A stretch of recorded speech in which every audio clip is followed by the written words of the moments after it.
वेद व्यास जी ने 4 वेद लिखा, ब्रह्म सूत्र लिखा, उपनिषद लिखा, भागवत लिखा, गीता लिखा, सब कुछ लिख डाला। और सब कुछ लिखने के बाद उन्होंने मन में विचार किया कि हमने इतना कुछ लिख दिया है कि मनुष्य पढ़े तो जीवन भर पढ़ता रह जाए और वो समझ ही नहीं पाएगा कि हमको करना क्या है। हमारे इस मानव तन की सार्थकता किसमें है? तो सब कुछ लिखने के बाद उन्होंने स्पष्ट निर्णय दिया कि भैया ये जो हमने सब लिख डाला है, इन सब में आपका आदि शास्त्र है गीता।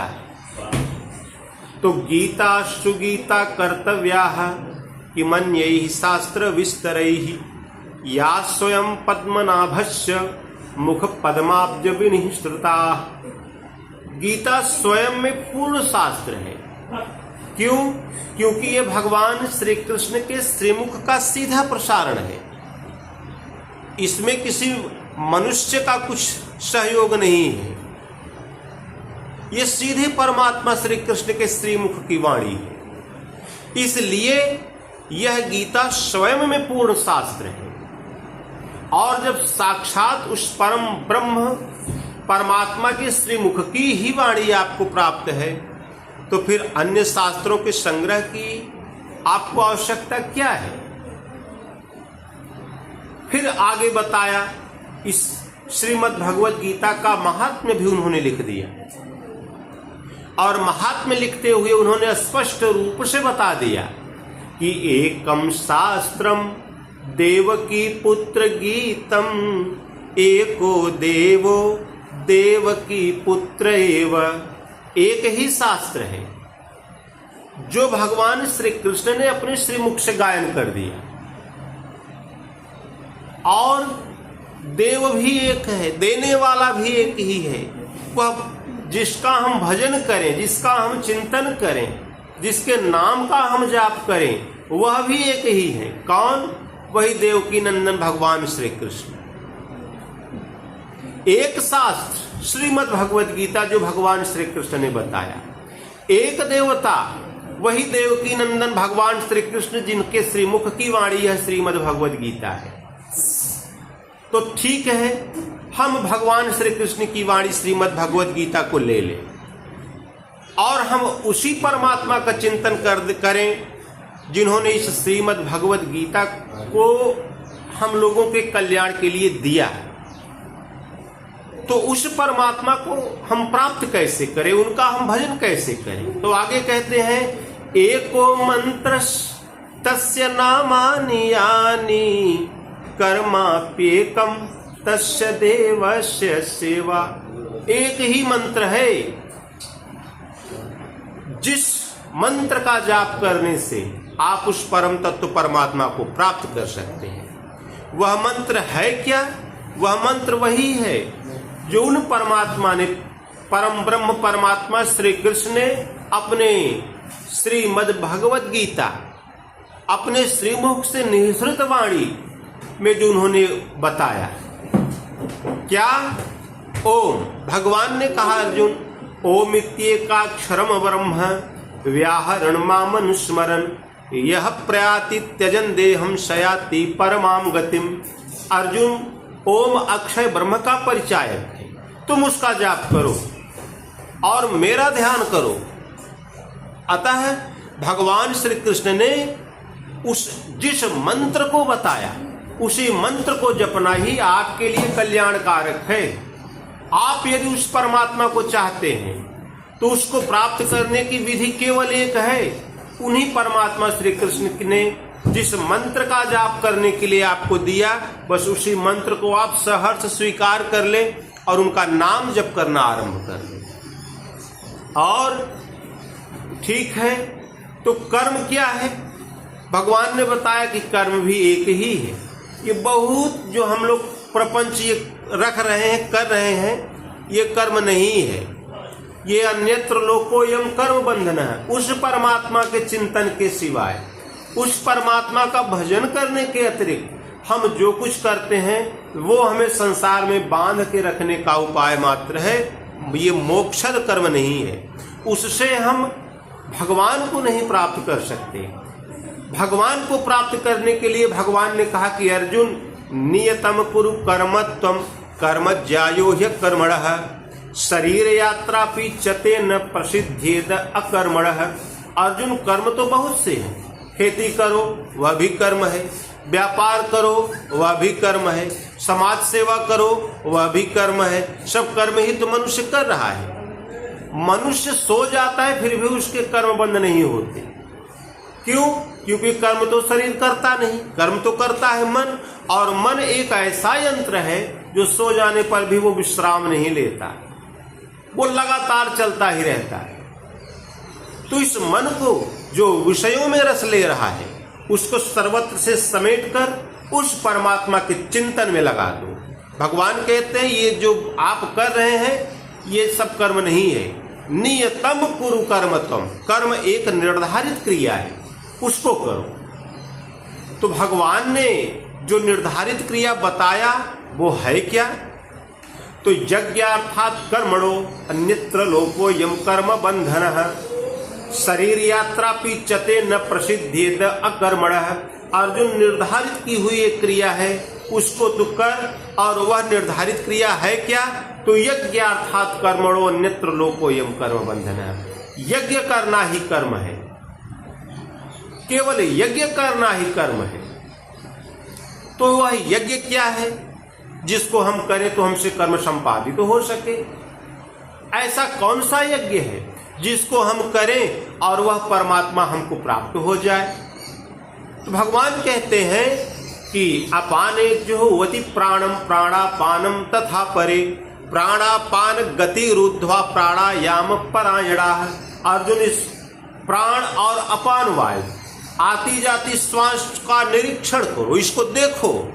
श्वास कब भीतर गई उसको देखो, फिर श्वास कब बाहर आई उसको देखो, फिर श्वास कब भीतर गई उसको देखो, कब बाहर आई उसको देखो। और इस आती जाती श्वास पर भगवान ने जिसको कहा कि मंत्र एको मंत्रस्तस्य नामानि यानि, उसी मंत्र को उसी नाम को इस श्वास में ढाल दो। श्वास भीतर गई तो ओम, बाहर आई तो ओम, भीतर गई तो ओम, बाहर आए तो ओम। इस प्रकार से यज्ञ करते हैं। बहुत से योगी जन केवल प्राण में प्राण का ही हवन करते हैं, केवल श्वास लेते हैं, केवल उसी पर दृष्टि रखते हैं, जाती हुई श्वास पर दृष्टि नहीं रखते, बाहर निकलती हुई श्वास पर दृष्टि नहीं रखते, केवल जो श्वास भीतर खींचते हैं केवल उसी श्वास पर दृष्टि रखते हैं। वह ऐसे भी योगी जन उस यज्ञ के जानकार हैं। और बहुत से योगी जन सर्वाणि इंद्रिय कर्माणि प्राण कर्माणि चापरे आत्मसंयम योगाग्नौ जुह्वति ज्ञान दीपिते। सर्वाणि इंद्रिय कर्माणि, हमारी इंद्रियां जो कर्म कर रही हैं, देखना ये आंख का कार्य है, सुनना कान का कार्य है, स्पर्श त्वचा का, रसना जिह्वा का, घ्राण सूंघना नाक का, ये सब इंद्रियां जो कार्य कर रही हैं उन सबको सर्वत्र से समेटकर संयम रूपी यज्ञ में हवन करते हैं।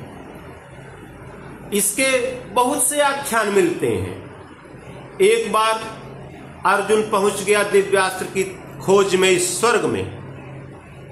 देवराज इंद्र ने कहा कि भाई हमारा लड़का आ रहा है, इसके स्वागत की व्यवस्था की जाए। तो जो सबसे अच्छी व्यवस्था थी स्वर्गलोक में वो अर्जुन की सेवा में लग गया। सब अप्सराएं नाचने लगी, दिव्य वाद्य बजने लगे, बहुत बढ़िया वो जो वहां की जो सबसे बढ़िया बढ़िया व्यवस्थाएं थी वो सब अर्जुन के सामने वो प्रस्तुत कर दी गई। मेनका आई लगी नाचने, रंभा मेनका कौन कौन सब लगी नाचने। अर्जुन ने गेट से ही आते हुए जब उनको देखा तो बस एक टक देखता ही रह गया। वो आई, नाची कूदी चली गई। फिर देवराज इंद्र के बगल बैठे एक देवता ने पूछा कि भाई देवराज, आपको तो कह रहे थे कि हमारा लड़का बड़ा संयमी है, ये जब से आई है नाचने वाली तभी से इसको देखे जा रहा है, कौन संयमी है आपका लड़का? तो देवराज ने कहा कि इसी से पूछा जाए कि इसने क्या देखा। तो पहुंच गए, बोले अर्जुन ये क्या देखा भाई तुमने? तो अर्जुन ने कहा कि हे देवराज, माता से बिछड़े हुए हमको 10 वर्ष हो गए। हमने समझा कि हो सकता है माता जी की मृत्यु हो गई हो, उनकी ड्यूटी स्वर्ग में यही नाच गाने में लग गई हो। तो भैया हम तो उसमें माता जी को अपने देख रहे थे, हमको तो दिखाई ही नहीं पड़ा कौन नाच रहा था कौन क्या। हम तो माता जी का दर्शन कर रहे थे। तो जो उठने वाले उद्वेग थे वे संयम रूपी अग्नि में शांत हो गए। इस प्रकार से कोई कुछ आपने सुन लिया कानों से तो मन भगा, पत उसी के अनुरूप नाना प्रकार के चिंतन करने लगा। आपके चिंतन का क्रम टूट गया, आंखों ने कुछ दृश्य देख लिया तो मन उसी पर दौड़ भाग करने लगा, भगवान छूट गए। इस प्रकार से हमारी आंखें जो देखती हैं उनको वहां से खींचकर, उस मन को वहां से खींचकर लाकर इष्ट में अपने श्वास में परमात्मा में प्रवाहित करना, ये संयम रूपी अग्नि है। हमारा मन जहां जहां जाए, जिन माध्यमों से जाए, चाहे वो कर्णेंद्रिय से जाए, चाहे नेत्र दृश्य से जाए, चाहे जिस भी ढंग से हमारा मन जिस विषय में जाए वहां से खींचकर फिर उस चिंतन में लगाना, ये संयम रूपी अग्नि है। संयम रूपी अग्नि भस्मसात कुरुते अर्जुन है, हमारे संपूर्ण शुभाशुभ कर्म फलों को नष्ट कर देता है। इतनी बड़ी अग्नि है ये। तो सर्वाण इंद्रिय कर्माणि प्राण कर्माणि चापरे आत्म संयम योगाग्नो जुहुवति ज्ञान दीपिते। ये संयम रूपी आत्म योगाग्नि में हवन करते हैं। आत्मा के भीतर जो योग रूपी अग्नि है, इस संयम के द्वारा उसमें इन संपूर्ण इंद्रियों के क्रियाकलापों से उत्पन्न विकारों को हवन कर देते हैं, उसको भस्म कर देते हैं। यह भी एक प्रकार का यज्ञ। और द्रव्य यज्ञास तपो यज्ञ योग यज्ञास तथा परे स्वाध्याय ज्ञान यज्ञाश्च यतयः संसित व्रताः। बहुत से लोग ये द्रव्य यज्ञ करते हैं, महापुरुषों की सेवा में पत्र पुष्प चढ़ाते हैं, यह भी एक प्रकार का यज्ञ है। महापुरुषों की सेवा करना भी एक प्रकार का यज्ञ है, किंतु जो भगवान ने पहले बताया उस यज्ञ की तुलना में ये अत्यल्प है। बहुत से योगी लोग तप यज्ञ करते हैं, अपनी इंद्रियों को तपाते हैं। बहुत से योग यज्ञ करते हैं। बहुत लोग स्वाध्याय करते हैं। स्वाध्याय का अर्थ ये पुस्तक पढ़ना नहीं होता, स्वाध्याय का अर्थ होता है स्वयं का अध्ययन।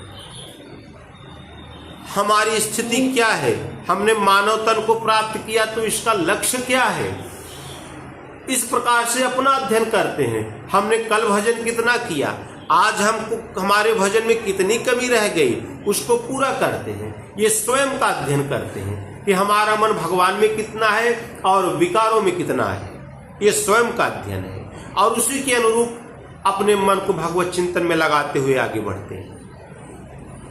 स्वाध्याय ज्ञान यज्ञास्य यतयः संसित व्रता।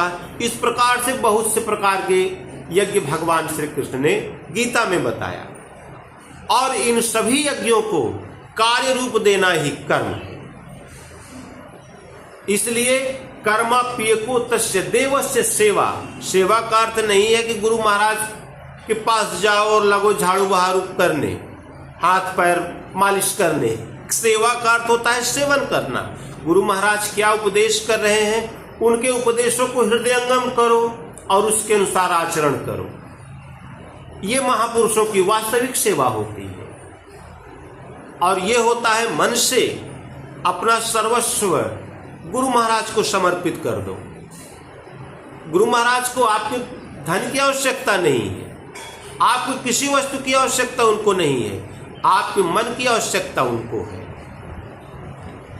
राजा जनक ने स्वप्न देख लिया कि मैं फुटपाथ पर बैठकर भीख मांग रहा हूं। सोकर उठे तो अपने आप को गद्दी पर पाया। अपने सब मंत्रियों को बुला लिया, बताया यार हमने आज यही स्वप्न देखा है कि हम फुटपाथ पर बैठकर भीख मांग रहे हैं और जब सोकर उठ रहे हैं तो इस सिंहासन पर पा रहे हैं। सत्य क्या है? कहीं ऐसा तो नहीं है कि जो हमने स्वप्न में देखा वो होने वाला है? मंत्रियों ने कहा कि भगवान इसका उत्तर तो गुरु महाराज देंगे, जो आपके पुरोहित जी हैं, गुरु महाराज हैं। सब बुलाए गए, किसी ने कोई उत्तर नहीं दिया, सब मूक। फिर उस क्षेत्र में जितने संत महापुरुष थे, पंडित विद्वान थे, सब बुलाए गए, सब मूक। राजा जनक ने कहा कि ये पृथ्वी के भार हैं, इनको जेल में डालो। ये कोई किसी काम का नहीं, सब भोजन भट्ट हैं, ये कुछ नहीं जानते, इनको जेल में डालो। सब जेल में चले गए। इतने में अष्टावक्र ऋषि तप करके लौट रहे थे, अध्ययन करके लौट रहे थे। घर आए, माताजी से पूछा कि माताजी वो बाबू हमारे कहाँ गए, पिताजी कहाँ गए? माताजी ने कहा कि बेटा वो पिताजी तुम्हारे वो जनक ने, राजा जनक ने वो स्वप्न देख लिया था, उसी का उत्तर देने गए थे आज के 2 महीने पहले, फिर लौट के नहीं आए, वहीं रह ही गए। पता नहीं रहा राजा साहब ने उनके साथ क्या कर दिया। वो तो फिर अष्टावक्र ऋषि माताजी से कहा कि माता ठीक है, मैं भी जाकर देखता हूं बात क्या है। अष्टावक्र ऋषि पहुंच गए राजा जनक की सभा में। गेट पर पहुंचे, जो वॉचमैन खड़े थे उन्होंने कहा कि राजा साहब को बता दो कि अष्टावक्र आए हैं। तो द्वारपालों ने जाकर राजा साहब को सूचना दिया कि राजा साहब एक आए हैं सज्जन महानुभाव, वो कह रहे हैं कि राजा साहब से जाकर बता दो कि ये आए हैं ऋषि अष्टावक्र। तो राजा साहब अपने मंत्रियों सहित वो गेट पर आ गए। जैसे ही अष्टावक्र पर दृष्टि पड़ी तो लगे सब हंसने, खूब हंसे। और जब वो हंसना शांत बंद किए तो फिर अष्टावक्र जी लगे हंसने, वो खूब हंसे। तो फिर जब दोनों की हंसी शांत हुई तो राजा जनक ने पूछा कि महात्मन आप हंसे क्यों? ऋषि अष्टावक्र ने कहा कि हे राजन, पहले तो तुम लोग हंसे, पहले तुम अपनी हंसी का कारण बताओ तो फिर हम भी बता देंगे। तो राजा जनक ने कहा कि हे ऋषिवर, ये आपकी जो काया है, ये टेढ़ी मेढ़ी काया देखकर हमको हंसी आ गई। पैर उधर जा रहा है, कमर उधर जा रही है, पीठ उधर जा रहा है, हाथ उधर जा रहे हैं, टेढ़े मेढ़े स्वरूप को देखकर हमें हंसी आ गई। तब अष्टावक्र ने कहा कि हे राजन, ये तुम सहित ये तुम्हारी सभा, ये सब चमारों की सभा है, इनकी दृष्टि केवल चमड़ी तक सीमित है। क्या मैं शरीर हूं? मैं शरीर नहीं हूं, मैं वो हूं जो हमारे अंदर स्थित हमारी आत्मा है। और आत्मा, उसका स्वरूप क्या टेढ़ा मेढ़ा है? बहुत डांटा ऋषि अष्टावक्र जी ने। तब राजा की आंख खुली कि ओह, ये तो बहुत बड़े महापुरुष आ गए। लेके अंदर गए महल के अंदर। तो फिर राजा साहब ने कहा कि ऋषिवर, हमारे प्रश्न का उत्तर। तो अष्टावक्र जी ने कहा कि ये फोकट का उत्तर लेगा? अरे पहले कुछ दान पुण्य तो करो, फिर उत्तर मिलेगा। बोले महाराज, जो आप कहें वो हम दान कर देंगे। बोलो तुम्हारी जो इच्छा हो, जो तुम्हारी अपनी वस्तु हो उसको दान करो। बोले महाराज 10,000 गाय आपको देते हैं। बोला गाय तुम्हारी है? हमने कहा कि तुम अपनी वस्तु दान करो, गाय तुम्हारी है जो दान कर रहे हो। तो राजा साहब ने सोचा कि हो सकता है ये अभी कम ही हो। तो उन्होंने कहा कि महाराज आधा राज्य है आपका। तब ऋषिवर बिगड़ खड़े हुए, बोले कभी राज्य दान करता है, कभी गाय दान देता है, ये तुम्हारी है क्या जो दान कर रहा है? कहे महाराज हमारे प्रश्न का उत्तर मिल जाए तो पूरा का पूरा आप ले लो। तब राजा जनक को ऋषि अष्टावक्र बिगड़ खड़े हुए, बोले ये बताओ तुम्हारे पहले इस राज्य का राजा कौन था? तो फिर राजा साहब ने कहा कि हमारे पूज्य पिताजी महाराज फलाने जनक। बोले उनके पहले? बोले हमारे दादाजी महाराज फलाने जनक। बोले तुम्हारे बाद? बोले भगवान अभी तो कोई संतान है नहीं, होगा तो वही होगा, नहीं फिर भगवान भरोसे। तो ऋषि अष्टावक्र ने कहा कि जिसके दावेदार सदैव आए और गए, क्या तुम उसके मालिक हो? अरे ये तो चलम लक्ष्मी चलम वायु चलम यौवंच सर्वश है, चला चली तो संसारे ये तो चला चली का है।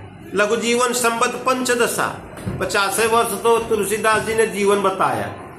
कह रहे हो कि तुम्हारा है, ये तुम्हारा, ये तुम्हारा था तो तुम्हारे पिताजी छोड़ के क्यों चले गए? तुम्हारे दादाजी क्यों छोड़कर चले गए? अपना साथ लेके क्यों नहीं गए? तब राजा जनक ने समर्पित कर दिया अपने आप को उन ऋषिवर के चरणों में। बोले भगवान कृपया हमें बतावें कि हमारी वस्तु क्या है। तो अष्टावक्र ऋषि ने कहा कि राजन, तुम्हारी वस्तु तो केवल तुम्हारा मन है। बोले भगवान इस मन को दान कर दो। राजा ने कहा कि भगवान मैं अपने मन को दान करता हूं। कमंडल से जल दिया ऋषि अष्टावक्र जी ने, राजा जनक के हाथों में मंत्र पढ़ दिया कि मैं राजा जनक अपने मन को ऋषि अष्टावक्र के प्रति समर्पित करता हूं, और समर्पित कर दिया, संकल्प करा लिया ऋषि अष्टावक्र जी ने। अब उसके बाद ऋषि अष्टावक्र जी कुछ बोले ही नहीं, जाकर एक कोने में बैठकर अपना भजन में लग गए, चिंतन करने लगे। अब इधर राजा खड़े खड़े घंटे बीत गए, 2 घंटे बीत गए। बड़ा क्रोध राजा को आया कि सबको तो हमने जेल दे दिया, इसको फांसी जरूर दूंगा। बताओ हमको बैठने के लिए भी नहीं कहा, वो अपने ये जाकर ये जंगली वहां बैठ गया। बहुत क्रोध आया जनक को, किंतु चिंतन तो उन्हीं महापुरुष का कर रहा था ना। राजा जनक चिंतन तो उन्हीं महापुरुष का कर रहे थे, ऋषि अष्टावक्र का ही। धीरे धीरे उनके हृदय में वो पुण्य का उदय होने लगा।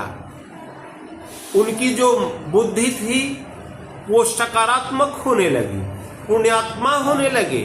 और जब पुण्य का संचार हुआ तो उनको उनके मन में आया कि ओ, हमने मन दान कहाँ किया, अभी तो मैं अपना ही मन लगाए बैठा हूँ। राजा ऋषिवर को तो मैं अभी ये फांसी दे रहा हूँ, जेल दे रहा हूँ। जब मैं ही सब कर रहा हूँ तो मैंने दान किया कहाँ? तब उसके बाद राजा जनक ने उन महापुरुष को देखना शुरू किया। सुबह से शाम 4 बजे तक बस उन्हीं महापुरुष के स्वरूप को देखते रह गए, और उनको देखते देखते उनकी समाधि लग गई, भजन में लग गए। और राजा ऋषि अष्टावक्र जी ने उपदेश कर दिया उन्हें कि बेटा, न तो तुम्हारी गद्दी सत्य है और न तो तू जो स्वप्न देखा वही सत्य है। तुम पिछले जन्मों में तप करते चले आए हो, ऋषि परंपरा में रहे हो, थोड़ी दूरी और है, भजन करो, ये संस्कार कट जाएगा, तुम अपने स्वरूप को प्राप्त कर लोगे। बस जनक उन्हीं महापुरुष के कथनानुसार भजन में लग गए और अपने स्वरूप को प्राप्त कर लिया। और जब तक राजा जनक थे तब तक उस समय के महापुरुषों में प्रथम स्थान पर थे। तो ये मनुष्य संस्कारों के अधीन है। दान, बहुत से लोग संपूर्ण सब कुछ अपना दान कर देते हैं, किंतु महापुरुषों के आपको किसी भी वस्तु की आवश्यकता नहीं होती। महापुरुषों को आपके मन की आवश्यकता होती है। मन को उनके प्रति समर्पित कर दो और जो वह महापुरुष कहते हैं उसको ले लो, उसी के अनुसार आचरण करो, कल्याण हो जाएगा। आगे भगवान श्री कृष्ण इस श्रीमद् भगवद गीता के कहने, सुनने और अध्ययन का फल बताते हैं, लेकिन उसके पहले यह बताते हैं कि अर्जुन तस्मात् शास्त्रम प्रमाणम ते कार्य व्यवस्थित हो। तुझे क्या करना है और क्या नहीं करना है, इसके विषय में शास्त्र ही प्रमाण है। शास्त्र सम्मत कर्म करना ही मनुष्य का कर्तव्य है। तस्मात् शास्त्रम प्रमाणम ते कार्य व्यवस्थितो ज्ञात्वा शास्त्र विधानोक्तम कर्म कर्तुम इहारसे।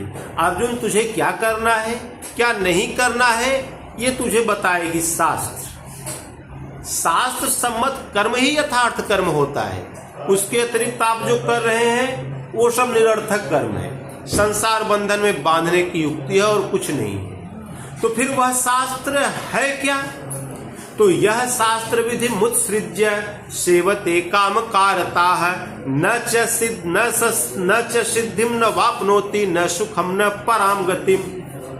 भगवान ने कहा, अर्जुन, जो मैंने इस शास्त्र को कहा, इस गीता के उपदेश को जो मैंने कहा, इसके अनुसार जो कर्म नहीं करता, इसको त्याग कर जो कुछ करता है, उसके जीवन में न तो सुख है, न सिद्धि है, न परम गति ही है, वो सर्व प्रकार से भ्रष्ट हो जाता है। तो फिर शास्त्र है क्या? भगवान ने कहा कि इति गुह्यतमं शास्त्रम इदं मुक्तम मया नघ एतद् बुद्ध्वा बुद्धिमानः स्यात् कृतकृत्यश्च भारत। अर्जुन, गीता स्वयं में पूर्ण शास्त्र है। इस शास्त्र के द्वारा चलना ही तुम्हारा कर्तव्य है और मेरे द्वारा बताए गए यह इस उपदेश के अनुसार जो चलता है वह शाश्वत सनातन धाम परम गति को प्राप्त कर लेता है। और यइमं परमं गुह्यम मद भक्तेष्वभिधास्यति भक्तिमयि पराम कृत्वा मामे वैशत्य संशयः। अर्जुन, इसके अनुसार कर्म तो करो, उसका तो फल है ही। इसके साथ साथ जो मैंने इसका उपदेश तुम्हारे प्रति किया, यह मेरे और तेरे बीच हुए इस धर्ममय संवाद को जो भी मेरे भक्तों में कहेगा वो मेरा सबसे प्रिय पात्र होगा। उसके समान न च तस्मान मनुष्येषु अन्यः कश्चिन में प्रिय कृतमः भविता न च मे तस्माद् अन्यः प्रियतरो भुवि। न तो संसार में मेरा प्रिय कोई है और न मेरा संसार में कोई प्रिय होगा। किससे? जो मेरे भक्तों में मेरा यह उपदेश करेगा। यदि आप गीता के अनुसार कर्म नहीं कर पा रहे हैं तो केवल भगवान ने जो उपदेश किया, इस उपदेश का आप केवल प्रचार करें, भक्तों में कहें, भगवान के जो अनन्य भक्त हैं उनसे कहें, तब भी आपको वही परम गति, परम धाम, उस परम तत्व परमात्मा की प्राप्ति हो जाएगी। किंतु यदि हम कहने में समर्थ न हो तब तो भगवान कहते हैं कि ठीक है, यदि तू कहने में समर्थ नहीं है तो केवल इसका अध्ययन करो, अपने कहो, अपने पढ़ो, अपने करो।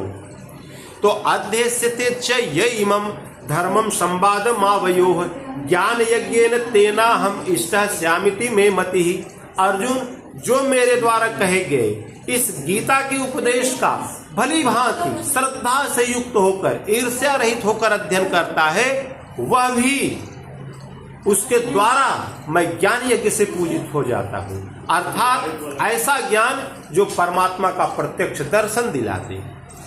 आध्यात्म ज्ञान नित्यत्वम तत्व ज्ञानार्थ दर्शनम, उस परम तत्व परमात्मा का साक्षात्कार करा देता है। ऐसे ज्ञान यज्ञ से मैं पूजित हो जाता हूँ। किंतु आगे यह भी बताते हैं कि हो सकता है भाई हम कहने में असमर्थ हों, अध्ययन करने में भी हम पढ़े लिखे न हो, तब भगवान के पास हमारे लिए कौन व्यवस्था है? तो भगवान ने कहा ठीक है, तुम कहने में भी असमर्थ हो, अध्ययन करने में भी असमर्थ हो, तो केवल श्रद्धा से सुनो।